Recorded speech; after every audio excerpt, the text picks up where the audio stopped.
Hey, everybody. Welcome to Biters. This is Diane. And this is Marnell. And it's better now. I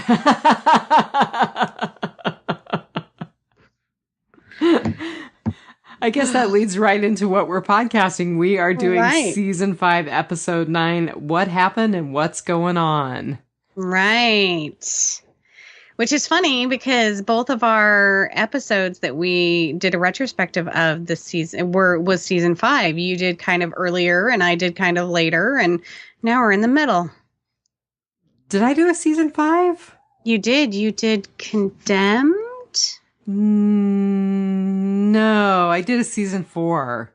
Are you sure? Yeah, Herschel's heroic episode is Season 4, Episode 3 or 4. Episode 5, maybe.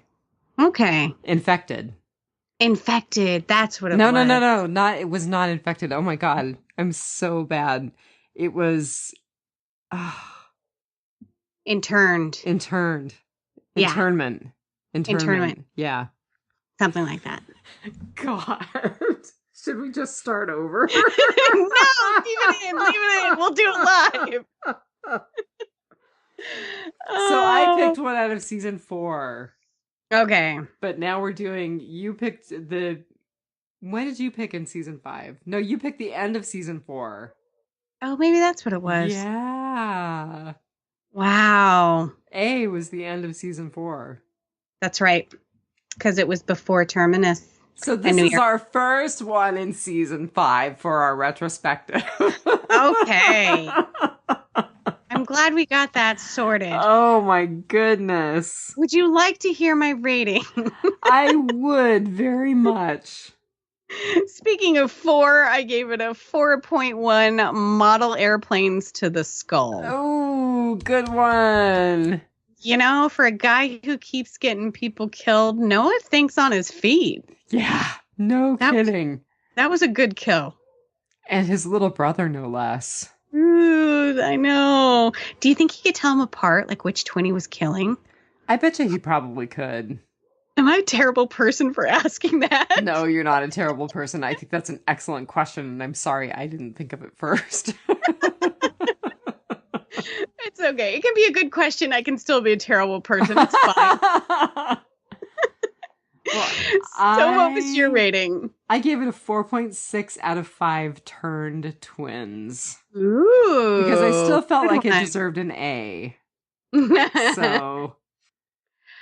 Yeah, I think I had a hard time with it because we were right on the heels of Beth's death, and now Tyrese has died. And the next episode is also a huge downer episode, and not just because they eat a pack of dogs, because it's just, I mean, the group is just so defeated. They're struggling so hard. Yeah. So... yeah, I think that was what I had a hard time with and why I rated it lower than I think I probably would have back then. Is I look back at it now and I'm like, oh, dark times. Man, Season 4 and Season 5 were tough seasons. Yeah. Bad stuff happened to the group. But they were very popular seasons because I think at the time, this was the third highest watched episode of the series. Well, it had excellent ratings. It got 15.64 million views in Live Plus same day. Yeah. And it got positive critical reviews of Chad Coleman's performance, Scott Gimbel's writing, and Greg Nicotero's direction. Oh, it was a beautiful episode, I have to say. It was a beautiful episode and you only gave it a 4.1? Yeah, it was such a downer. It was really depressing. I mean, so it's not so much based on the quality of the episode. Your rating was based more on the fact that it just really brought you down. Yeah. I mean, I haven't rewatched the episode before, but and the episode after, but I know what happens in both of those, and I mean, this is just a really like depressing series of episodes that we're going through. And I mean, it was a depressing time because we had lost the prison. We had lost Herschel. We had lost Bob. We had lost Beth. We were losing Tyrese this episode. We go forward to lose somebody else. Well, we lose Buttons at some point in this year. Not too far out. I think not next season, but maybe, or not next episode, but maybe the episode after. Yeah, it's a couple episodes after. Yeah. I did wind up looking at a list of all of the deaths this season, and the other one was Noah. The other one was Noah. God, yeah, that was a horrible death too. Oh. Yeah, and we'll kind of get to that because there's a lot of foreshadowing in this episode. There's a lot. There's callbacks. There's foreshadowings. There's Easter eggs. I'm really rethinking my rating now. I was gonna say, are you sure you're not gonna change your rating? We'll see by the end of the episode. All right, I'm gonna try to hold you to that. We'll see if I remember to hold you to that or not. Yeah, we'll see. We can't even remember what season we're casting, or at least I can't. Right. So this originally premiered on the 8th of February, 2015. Right. So 4 years old, essentially. Yep. Which is just hard to believe. It is. We've come so far. There's been so much. Yeah. And what did you think about the title? What happened and what's going on? I think it was pretty straightforward because it was mentioned in dialogue a couple of times. Right. Tyrese talks a lot about it. Right. His dad always listened to the radio, no matter how grim it got, and he was, it was to know what was happening and what's going on. And then the episode itself, we find out what's happening and what's going on. I mean, we took some time jumps a couple of times in the episode back and forth. And so we find out what's happening and what's going along. So I think it was pretty on the nose for the episode title. Well, it's really, Tyrese talks about facing things. And I think that he is really facing his own mortality and facing his choice to not go on in this episode. Yes. And he also talks about paying attention paying the high cost of living. Yep. And he was done paying. Yeah. Yep. So do we have any Whisperers Corner?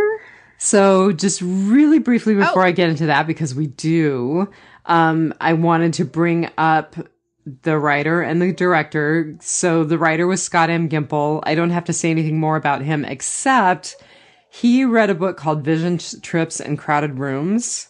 That was the book that inspired this episode. I feel like I remember that. Was that on The Talking Dead?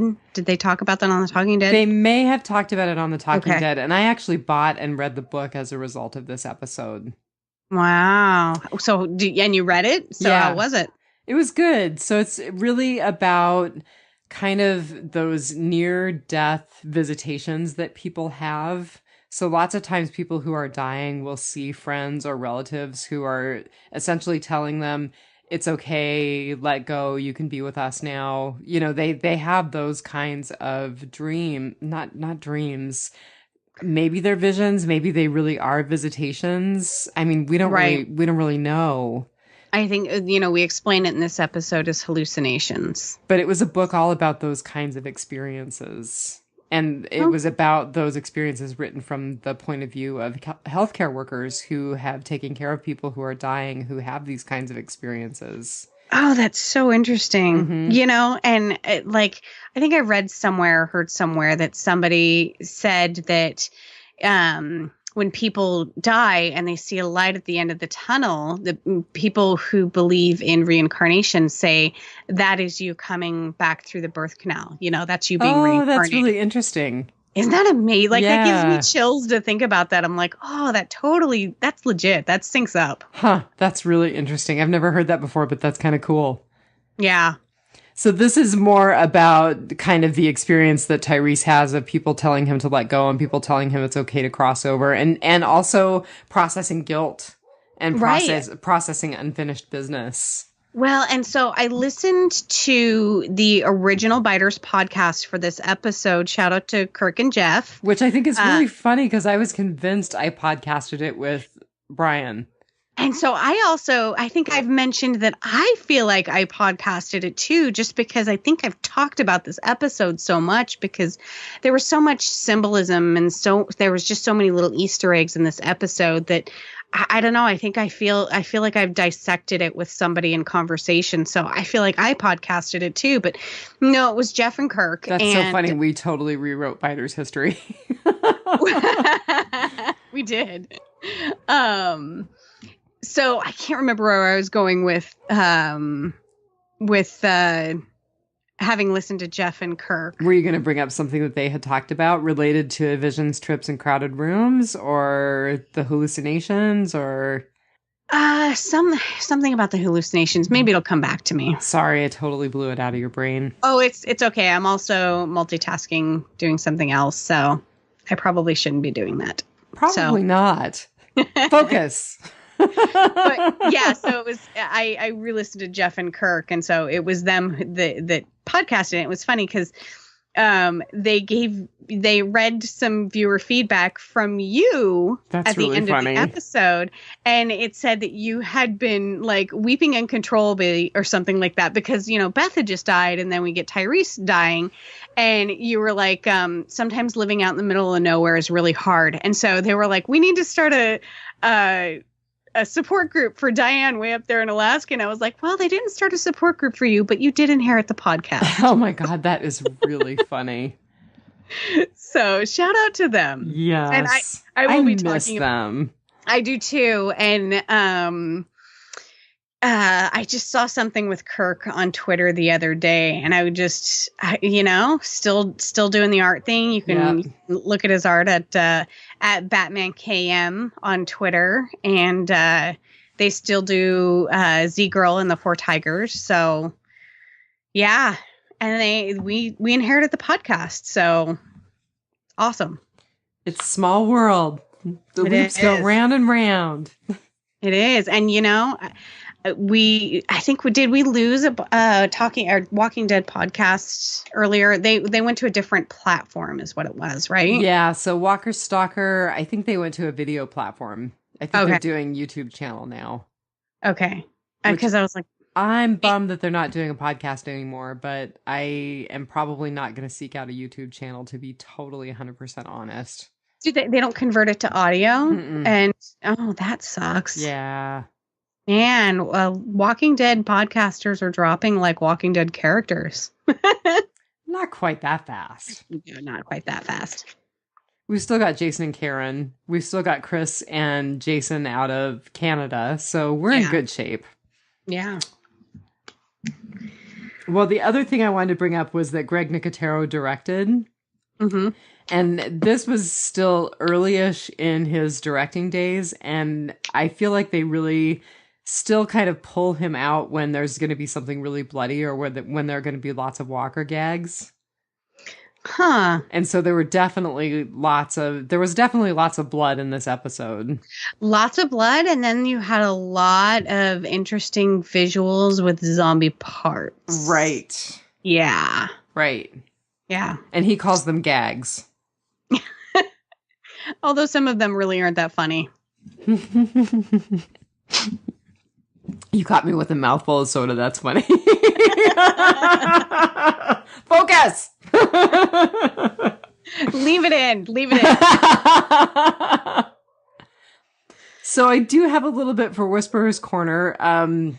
Thomas O'Mara has been posting more stuff about the Sonoy Walker Bash. Right.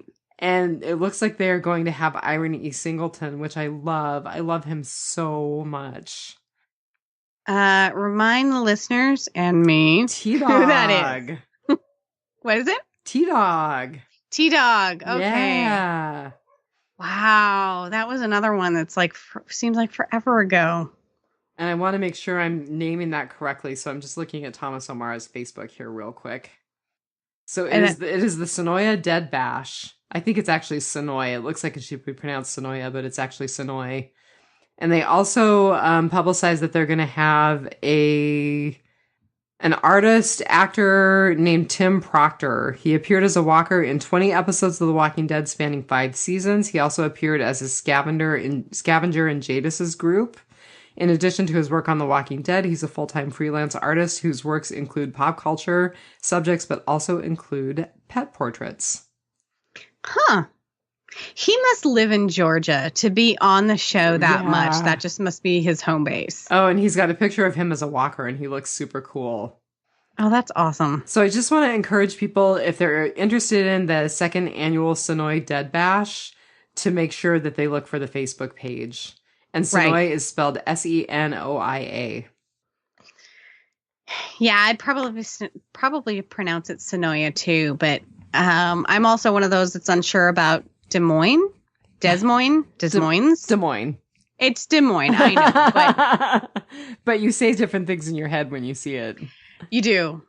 And then I think probably regionally people pronounce stuff like that different. Mm-hmm. But there's like a Des Moines, Washington I think that's the only reason why I probably pronounce it somewhat correctly.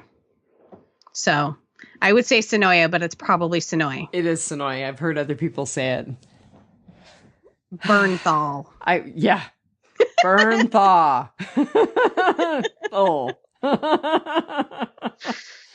So the other things I had for Whisperer's Corner, there was an interview with Angela Kang at comicbook.com, and she tells us that the Whisperers are going to drive the second half of this season, but we will also hear the story behind Daryl and Michonne's matching X scars. Oh, good. Yeah. So I suspect we're going to get at least one flashback episode or a flashback within an episode. Right. And then the other thing I had is Whiskey Cavalier, Lauren Cohen's new special or new series. TV show, yep. Is set to premiere after the Oscars on ABC. When are the Oscars? Oh, you were going to have to ask me that, weren't you? I do not know when the Oscars are, but it's right after the Oscars. And then they're actually going to re-premiere. That's a sneak peek. And they're going to re-air the pilot on 2/27. Okay. Because in its regular time slot.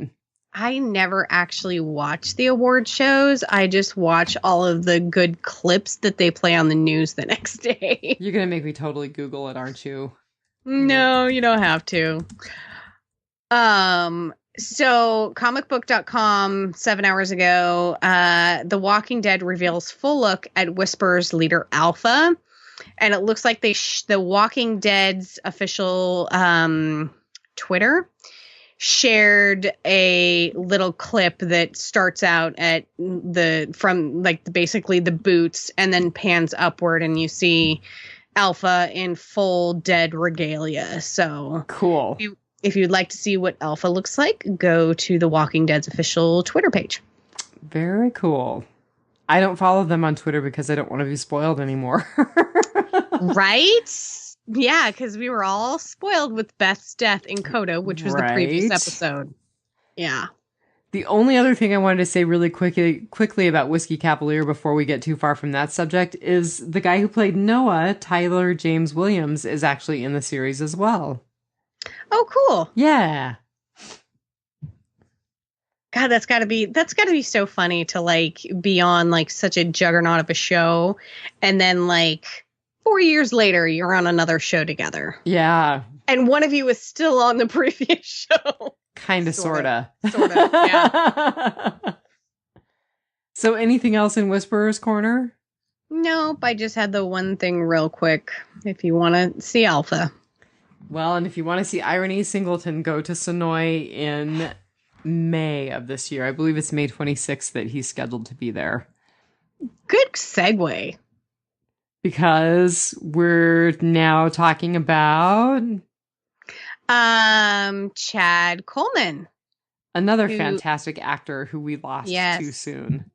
Yes. And, I'm sure it was pointed out at the time that and Jeff and Kirk did point it out on their podcast that it feels like anytime we introduce another Black character, one has to die. There's been a lot of complaints about Walking Dead around exactly that kind of thing. Because we lost T-Dog and got Bob and lost Bob and Tyrese and yeah. And of course it was back-to-back deaths between Beth and Tyrese. So it was a huge shocker to lose his character, but he was already on borrowed time. So we looked at his character death in the comic books, and do you want to describe it? So I'm calling this, part of me wants to call it Comics Corner, and part of me wants to call it Phil's Corner, because it's all Phil's fault that we're going back and looking at the comic books now. Phil's Comics Corner. Phil's Comics Corner. Spoiler for people who aren't reading the comic books, you'll want to fast forward a little bit. So this is crazy, but Herschel's death in the series is actually the death that Tyrese gets in the comic book. Right. So he actually dies way before he dies at the prison. Yep. Yeah, so he was already on borrowed time. Mm-hmm. So he got beheaded by the governor in front of the prison. Yep. And then the governor actually, I read the issue, and the governor actually goes back and lies to his people and says that Rick and his crew shot Tyrese in the head so that the governor couldn't use him as a bargaining chip. Oh. And he uses that as a way to rally the troops to go back to the prison to ultimately take it. That is so diabolically genius, because I would probably totally fall for that. If my dear leader came and said that these awful people are willing to shoot their own people so that they won't be used as hostages, that would totally rally me. Mm-hmm. That's diabolical. Wow. And when the governor goes back, he kills Herschel. So Herschel actually does die at the prison, but he doesn't. He gets shot in the head. Yeah, he doesn't get beheaded like he was on the show. Mm-hmm. Yeah. So Chad L. Coleman, who played Tyrese, is obviously our featured cast member, and he has been in a ton of stuff and is still in a ton of stuff. You can currently see him on one of the greatest shows on television currently, called The Orville. So you are watching it? I love The Orville. I've heard great things, and I just haven't invested the time in it. I will tell you, I am not a Family Guy person. I'm not an American Dad person. None of that stuff by Seth MacFarlane. But The Orville is what this Star Trek with Sonequa Martin Green. That's what it should be. The Orville is what that should be. Because the Orville, for me, really, really reminds me of Star Trek: The Next Generation, which is, in my opinion, the best Star Trek series of all time. But I thought the Orville was a comedy. The Orville is a comedy. It's kind of a satire, right? Yes and no. I think it kind of started out that way, but I think there has been such, it's kind of become its own animal in that not to compare it to South Park at all, because South Park is kind of like Family Guy, but they use comedy to kind of teach a lesson, like they have, I mean, sometimes it's even slapsticky comedy, but the effects on the show are great. I love all of the characters. We actually just had a main character leave the show, and it was truly heartbreaking. And this is a comedy show. It's 1 hour, and it's mostly funny, but they do have a lesson. They teach a lesson inside the show somewhere using comedy. And so Chad Coleman plays not a big character, but he is actually in 7 episodes out of, God, maybe 20. So, I mean, he's in between half and a third of the episodes so far. And he actually plays the husband to one of the other characters on the show, one of the other male characters. And he's an alien race that kind of you would in Star Trek they would probably be kind of compared to a more peaceful Klingon. But I mean, looks wise and just like their serious tone and everything, but they have this whole thing about where it's the men who are the procreators in their species. The women do not procreate. The men sit on the egg. And there's this whole episode where apparently they only urinate like once a year, and it's this special ceremony. I mean, it's so super funny, and they play such great characters. But good for Chad L. Coleman for having a sense of humor.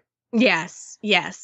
And, it's obviously a very progressive show in that, they have a male and male couple, but, that's the way their species does it. It's like, it's not that they're a gay couple. It would be weird if it was a male female couple in their species. So I absolutely love the Orville. His character is super funny. You would never ever recognize him as the character. When I was looking up the Orville and everything, and I noticed that, that, oh my gosh, that was Tyrese, and I would have never figured that out they do such a great makeup job, and he plays such a different character from anything else he's played. So for lame geeks who want to get caught up, is there a way to get caught up, or do you have to pay for on demand? I don't know. There's got to be. I can't even remember what station it's on. I think it might be on CBS. Is it on CBS or is it on Fox? Oh, you know what? It's on Fox. All of Seth MacFarlane stuff is on Fox. You're right. Yep. So there's got to be an on demand or something. But they're in season 2. Mm-hmm. So you might be able to stream season 1 on a different platform. Yeah. Watch TVOnDemand.com. Catch up on season 1 on the Orville on YouTube. Oh, there you go. You probably have to pay for it though. Yeah. We have YouTube Red, so we have everything. It's ridiculous. Oh, no, you don't have BritBox, but I have to tell you, my massage therapist says it's worth it. Don't do that to me. I know, right? Netflix is raising their price, and I'm like, Netflix, you might go away and you might get replaced by BritBox. Right. And BritBox needs to sponsor us, by the way. I should seriously tweet them or something. So the other big show that Chad Coleman is on is called The Expanse. I watched the first episode. It's one that I couldn't get into. The other half loves it. I really need to give it another shot. But I think it's in its final season. If I remember right, it's not getting picked up by Sci-Fi. However, how many times is something not picked up by its current station and Netflix grabs it or Hulu grabs it, or, now some other platform could carry it on. So that does seem to be the way it's going. Yeah. So I don't know if that will happen or even I could have sworn I heard that The Expanse 2019 was the last season. But they are currently filming that. And if you go to Chad Coleman's, any of his social media profiles, like his Twitter or his Instagram or his Facebook, he's very big on posting a lot of pictures from his work. Cool. And so the most recent picture is him standing next to his on-set chair with his character name, Fred Johnson. So they're currently filming that. And the Orville season 2 is currently airing. So he is not lacking for work at all. But I did find that he is working on a short film that was financed using Indiegogo. He is one of 2 main characters on this short. And it's called Wish Lab Inc. It's a short film. You can look them up on Instagram. They are at wishlab.inc. Or on Facebook, they are facebook.com/wishlabinc.inc.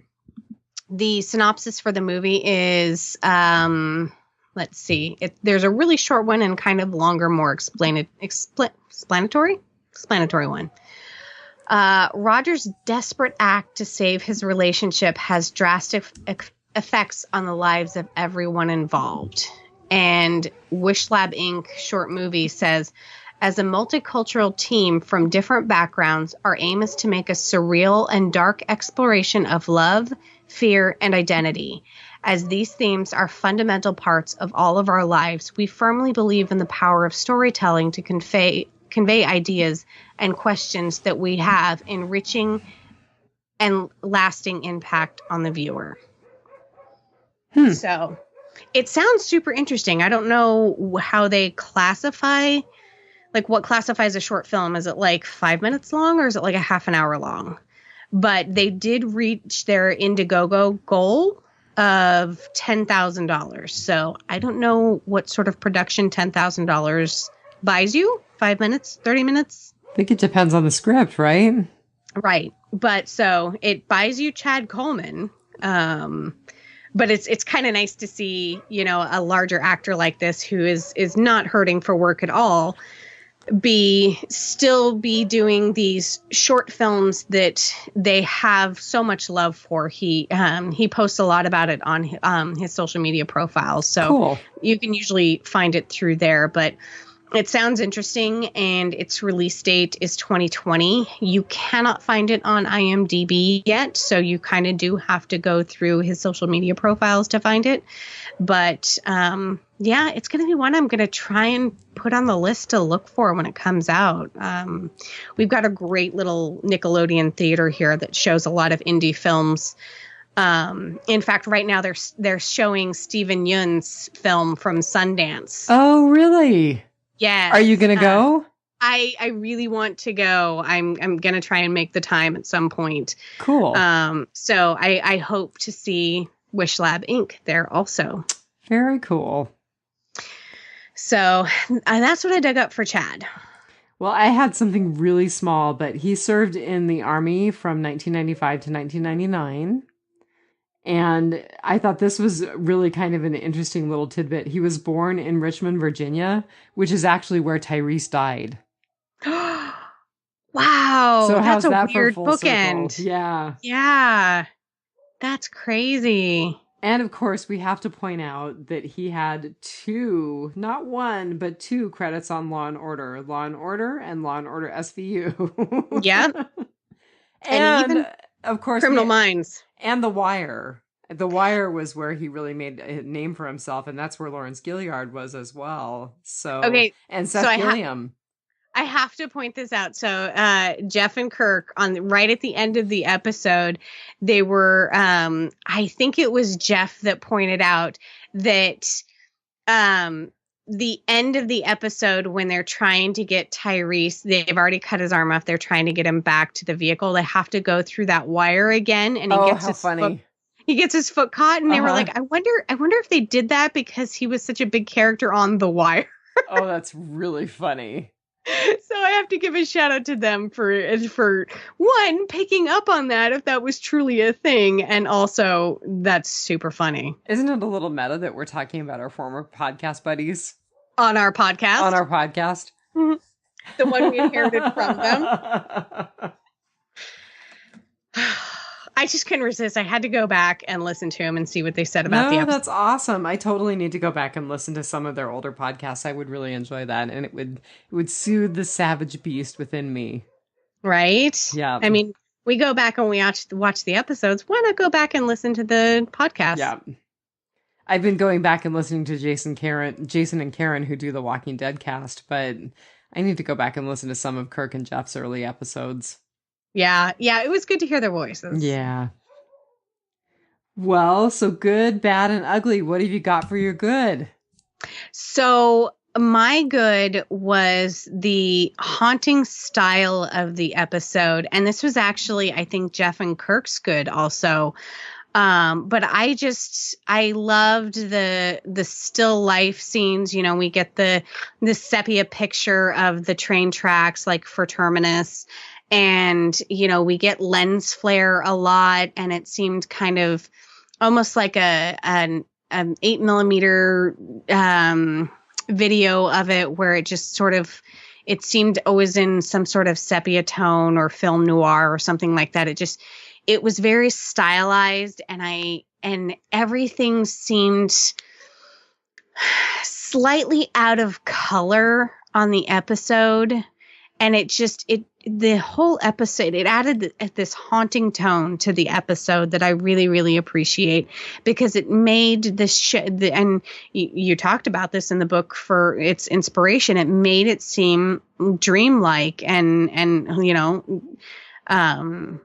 haunting and talking to the dead and hallucinations and everything. So I really, you know, I've talked about it several times that I'm not a cinematography snob or anything, but when somebody does it right, it really sticks out to me that, you know, they hit the nail on the head for the tone of this episode. So are you ready to revise that 4.1 yet? Just about. Like, I think we've notched it up to a 4.2. Let's see if we can get it higher. Do I hear 4.3? 4.3? Do I hear an A? You Going gotta once? give it a 4.5 to give it an A. We're not there yet. So what was your good?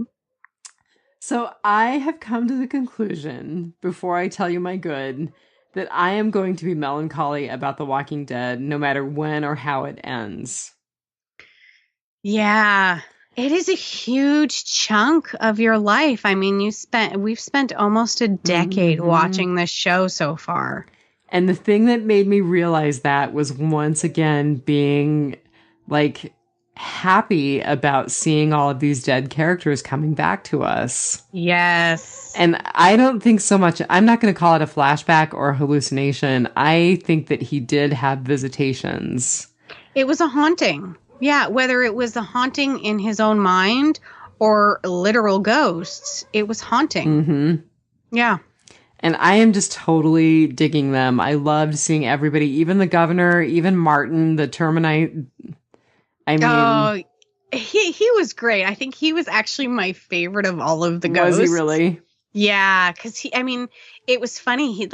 We had Beth and we had Lizzie and the other girl, Mika, all saying it's okay to let go and move on. It's better now. You're better now. We're in a better place. You know, that kind of thing. But then you had Martin and the governor just twisting the knife in and being like, you know, you screwed up. You know, you really need to do this, and that. You know, so it's funny. You had all of the characters who loved him in life being like, it's okay, dude, let go. And all the other ones who were like, no, you need to fight. So it was just interesting. I will have to tell you, and you probably already guessed this, but Beth was my favorite of the visitations, although Bob was great.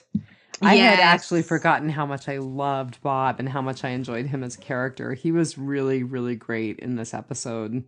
He definitely grew on me because, of course, one of the first things we see with Bob is him and his alcoholism causing chaos. Mm-hmm. And so for him to become just a beloved character and to go out the way he did, I absolutely loved Tainted Meat. Yeah. Bob's Burgers.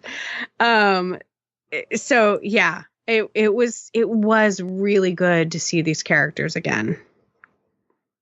I think so too. I mean, that was definitely my good. So speaking of Beth, do you know what song she sang? She sang Struggling Man, which was a song by Jimmy Cliff. Yep. And I have to tell you, that is the second of two songs that she did that were covers that I really, really wish she was able to release on her own albums. I would love to hear her full cover of Struggling Man. And then she also did a Tom Waits song called Hold On that was so good. Every now and then I just go back and watch her. There's a video of her playing it on YouTube at a Walker Stalker con. And every now and then I'll go back and watch that just to make myself feel better because it's such a great rendition of that song. Aw, that's And really cool. she did that in the episode with Daryl in the funeral home. She played that song. Yeah. Yeah. That sucks that she can't release them on her own, and that you have. There's a couple songs that I have to go to YouTube because it's a cover, right, or the instrumental version or something like that. So I've done that. I've gone to YouTube just for that one song that I really, really like. So yeah, it's too bad you couldn't get it. Well, I highly recommend looking up Emily Kinney and Hold On, because her performance of that song is fantastic. I just thought it hit the nail on the head for this episode to have a song called Struggling Man. Yes. Yeah. And I talk a little bit about that. Yeah. So tell me your bad. Another death. Yeah. That was, like I said, that's my what brought the episode down for me was, I actually remember watching these episodes live. And of course, Beth's death was such a huge death. And I remember getting spoiled about it and being all ticked off and everything. But I actually don't remember I'm pretty sure that Tyrese's death was a surprise. And either way, I wasn't happy. I wasn't happy with being spoiled, and I wasn't happy with being surprised, because in the end, they're both dead, and they were back-to-back episodes. And it was just, I wasn't ready for it. I was not ready for Beth to die. I wasn't ready for Tyrese to die. Wasn't it such a massive surprise to have Tyrese die so quickly after Beth? Yes.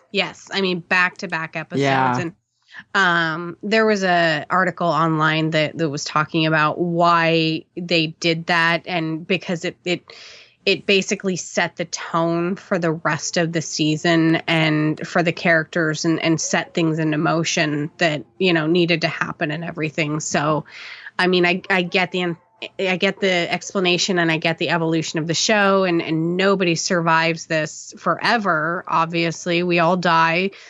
But it was just so sudden. I mean, if they could have just, one episode, put a filler episode in the middle there, Although I think it had more impact being so soon after Beth's death.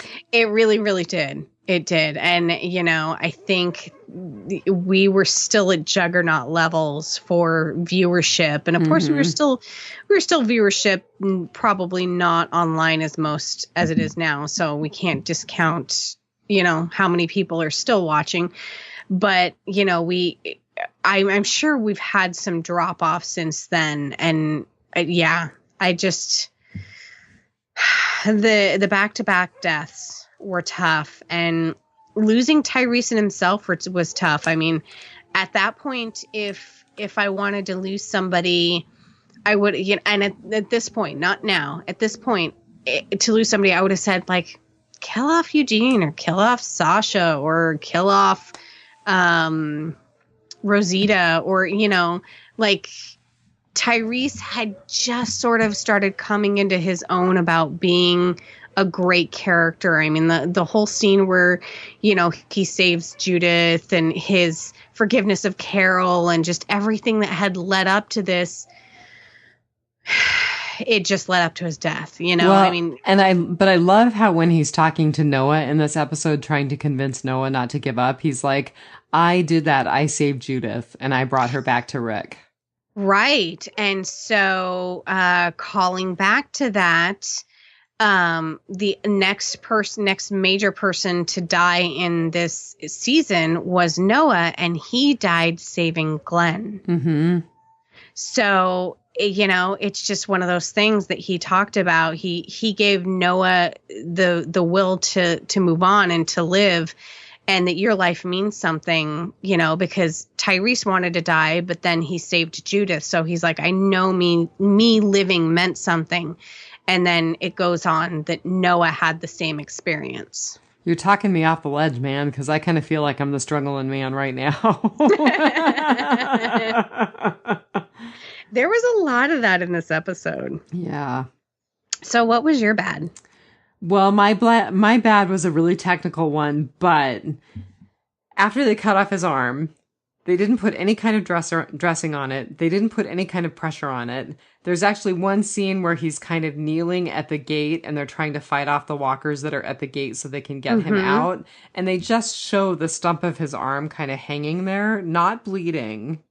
And I'm like, oh, no, no, no, no, no, no. He would have bled out way faster. Yeah. Yeah, because I mean, there was already a lot of blood under that desk with the 2 bites. Yeah. Let alone chopping off the arm. Well, and then not putting any kind of like tourniquet or pressure or anything like that on it to stop the bleeding. Right. And I mean, I get they didn't do that. Like they didn't tourniquet it before because they were just like, get it off. Right. You know, it's infecting him, get it off. But they could have put a tourniquet on after. Right. The next thing you do is whip out a belt and tighten that sucker around, you know? Yeah. Yeah. I did not catch that, but I absolutely agree. And I think, you know, I mean, if we had saved off the infection, maybe we could have kept him from bleeding to death if we had done things correctly. They basically just slung a blanket around his shoulders and he was bleeding into that. Yeah. So that was a tough suspension of disbelief for me. Yeah. Yeah. You know, and it kind of felt like, did you feel in that moment, like when you were watching this in 2015, did you feel like he was going to die, or was it like, no, we already learned that we can stave off the infection by cutting off the limb? You know, no, Herschel taught us that. I really felt like he was a goner. Oh. And I think part of the reason I felt like he was a goner was because of the nature of the visitations that he had from the other characters. Yeah. Yeah. And it was one of those where like, okay, they're hyper focusing on Tyrese, so he's going to die this episode. Yeah, I agree. So you're ugly? My ugly was the funeral fake out. And it's not a bad ugly. It's kind of a neutral ugly. You know, we start off the episode digging a grave and we just watched Beth die. So we all assumed that they were digging Beth's grave. They did, and they showed Maggie weeping at the side of the car. Yep. Yes. And so, you know, they just threw us off guard again, and that we thought that we were seeing Beth's funeral when in all actuality we were seeing Tyrese's funeral, and you know, they were flashing back to Tyrese's death. So I really liked the funeral fake out. However, we didn't bury Beth. Like, there was no Beth funeral. Right. It was Tyrese's funeral, but you're right. They totally faked us out.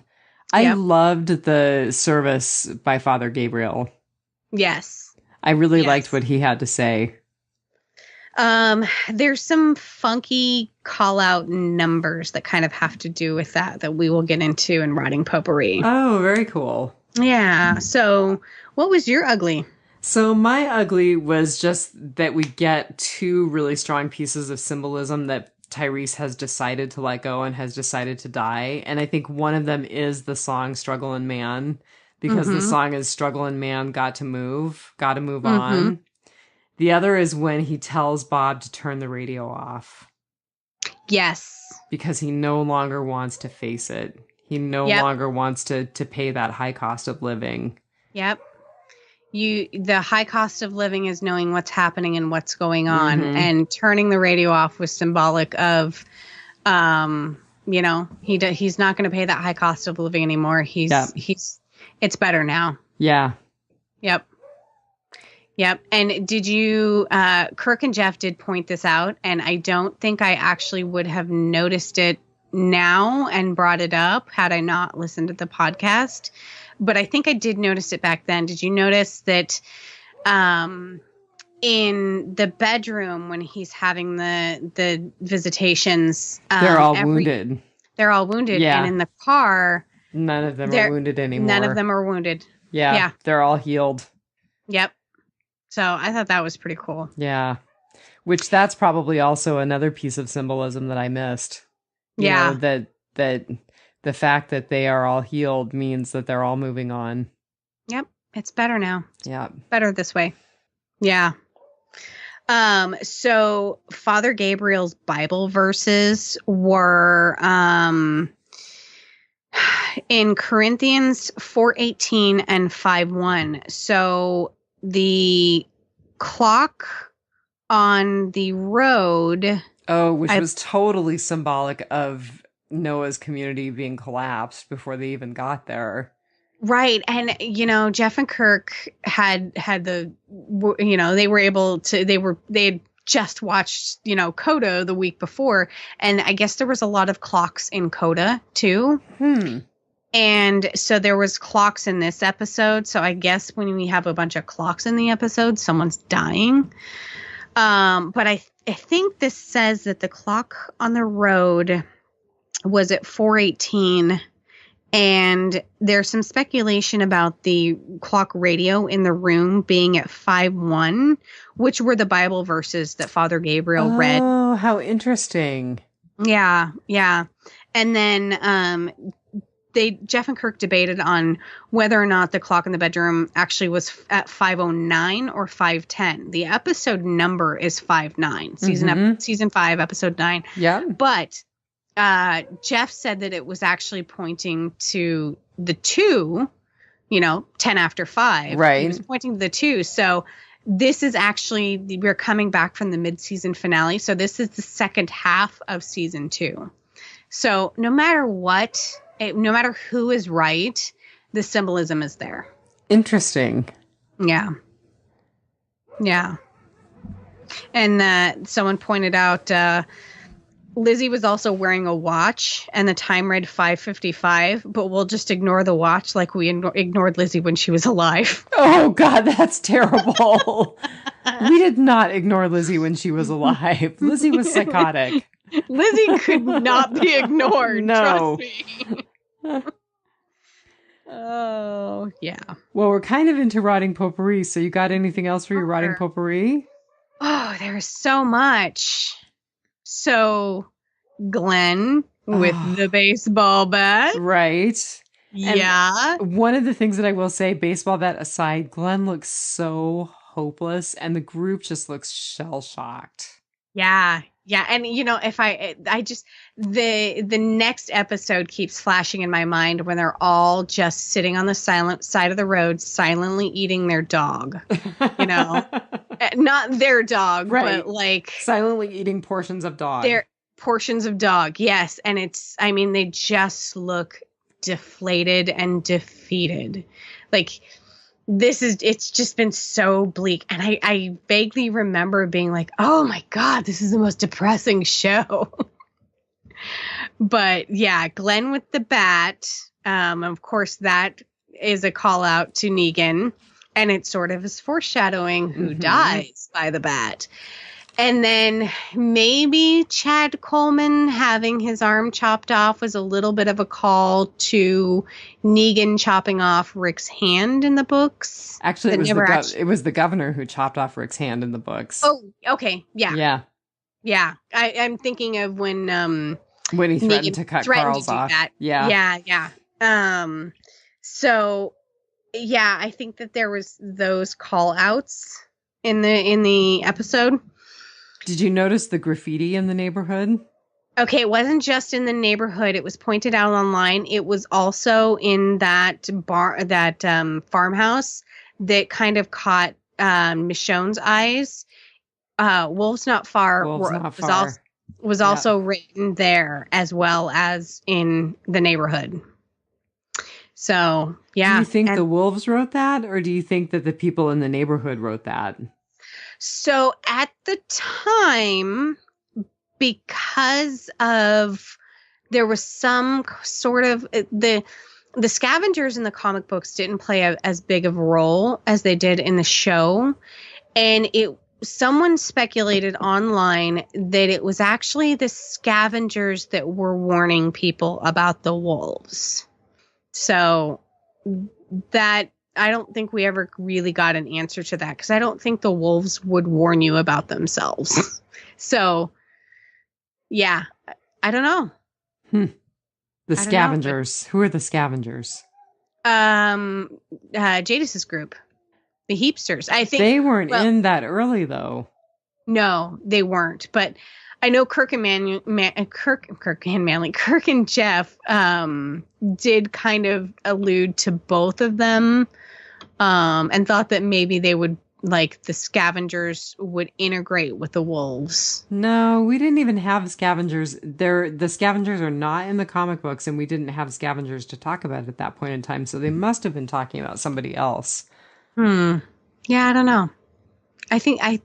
I don't think the Heapsters were in the books. The scavengers were. The scavengers and the Heapsters are kind of interchangeable in the TV series.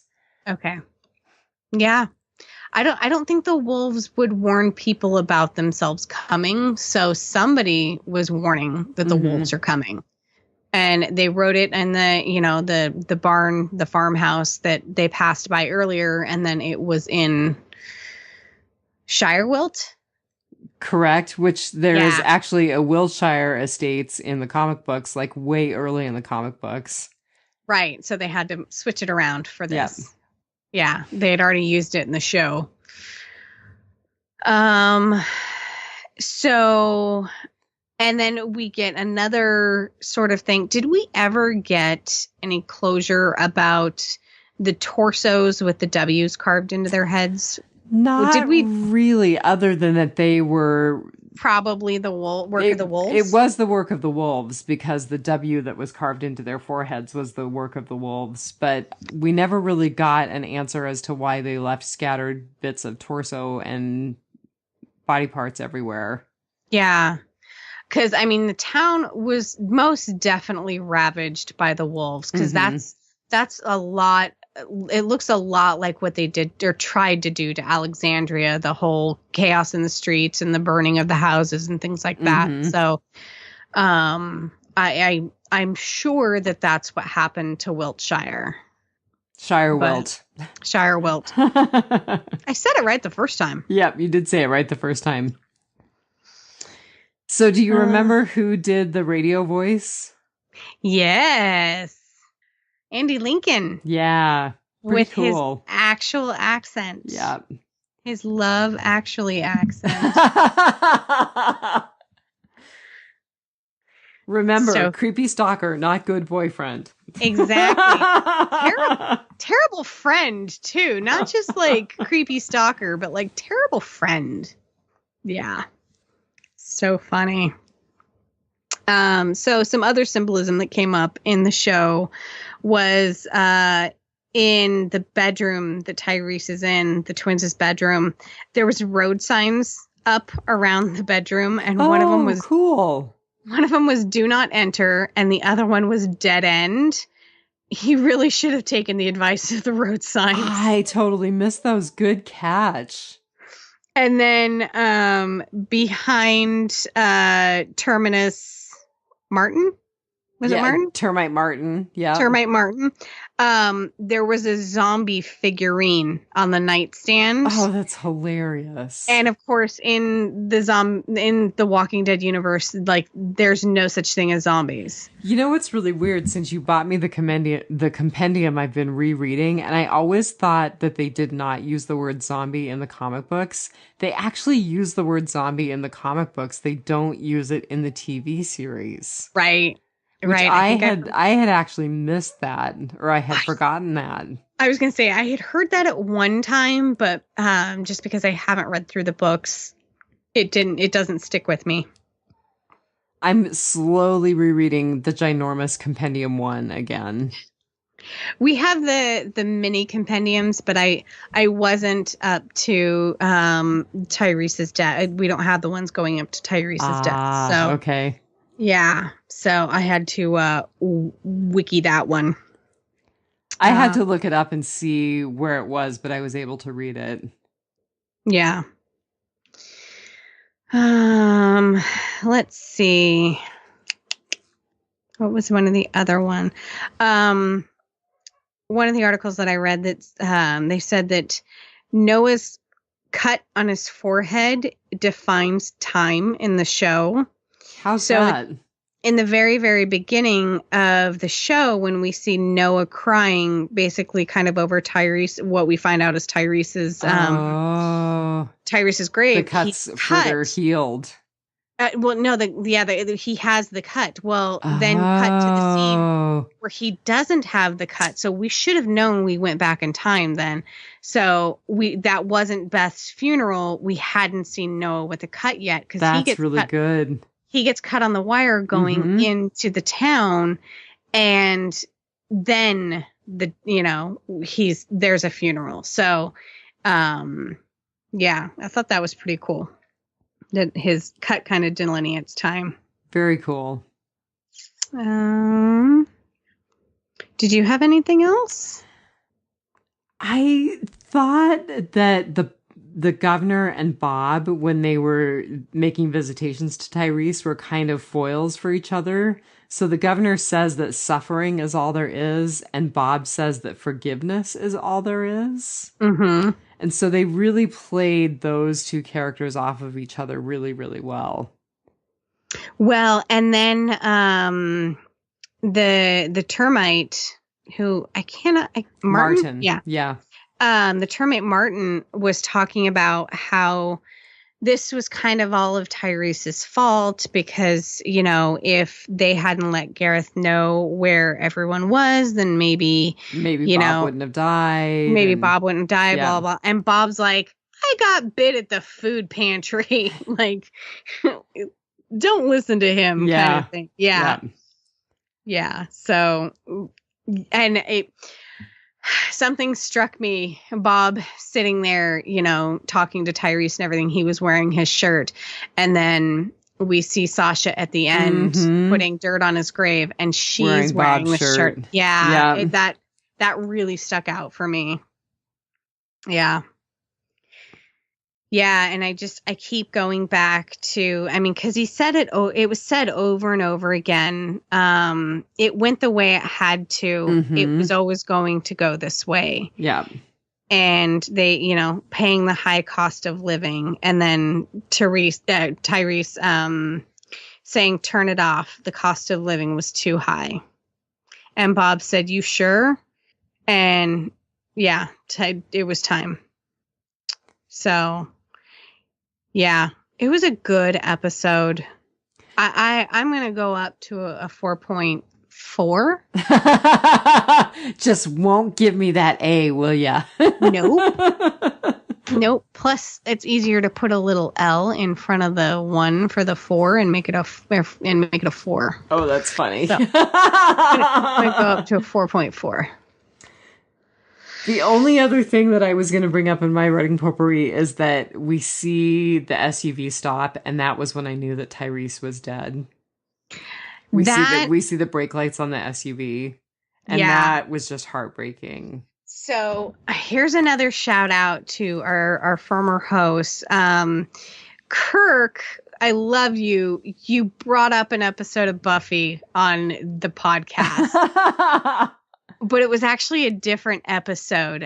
You brought up the episode where it's like the entire episode is comprised of everyone's dream sequence, and there's crossover into each other's dreams. And so he was talking about the dreamlike quality of this show in comparison to that. But for me, this episode really, really reflects the tone of the episode that Buffy's mother died.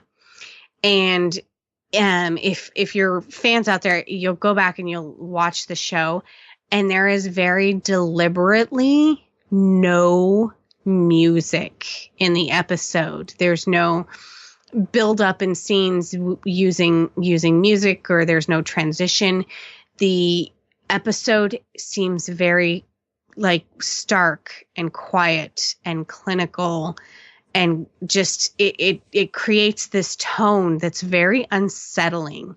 And when the SUV stopped, we couldn't hear anything that they were saying. And so it gives you that unsettled feeling. I mean, they didn't show us who wound up stabbing him in the head or shooting him in the head, or, because when they buried him, he didn't have like an obvious bullet or stab wound to like the front of his head or anything. So it was very, very unsettling for me.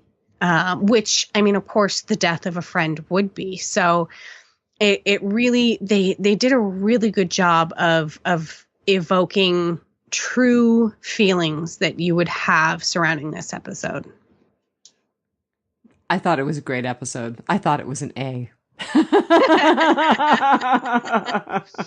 You're either an A or a B, and Diane says you're A, I say you're a B. So what are we going to podcast next time? Do I remember? Is this no, a quick? we have to choose. We have to decide. Are we going to decide offline? Or are we going to surprise our listeners? Or yeah. So how many weeks do we have left? So we have 3. 2. I want to say at least 2 episodes before we get back to Walking Dead proper. And one of them has to be the Boondock Saints 2. Right. So we'll have to come up with another episode. So we actually have, we have 3 that we have to come up with. So we've got the Boondock Saints, and then we have 2 episodes of this that we have to do again. So you and I did stuff from season 4, right? Mm-hmm. And this is from season 5. Mm-hmm. Do you see where I'm going with this? We could either go back or we could go forward. Right. Right. You have to choose one and I have to choose one. Okay. We will do that. Very good. Okay. But until then, just take it one dead day at a time. At a time. That was pretty spot on. Sure, it was. now that you're not trying to get me to say it all by myself. All right, everybody, have a good week, and we'll be back at you with a retrospective next week. Yes, one more month. One more month. 3 weeks. 3 weeks. Oh, TikTok, people. All right. All right. Have a good week. Bye. Bye.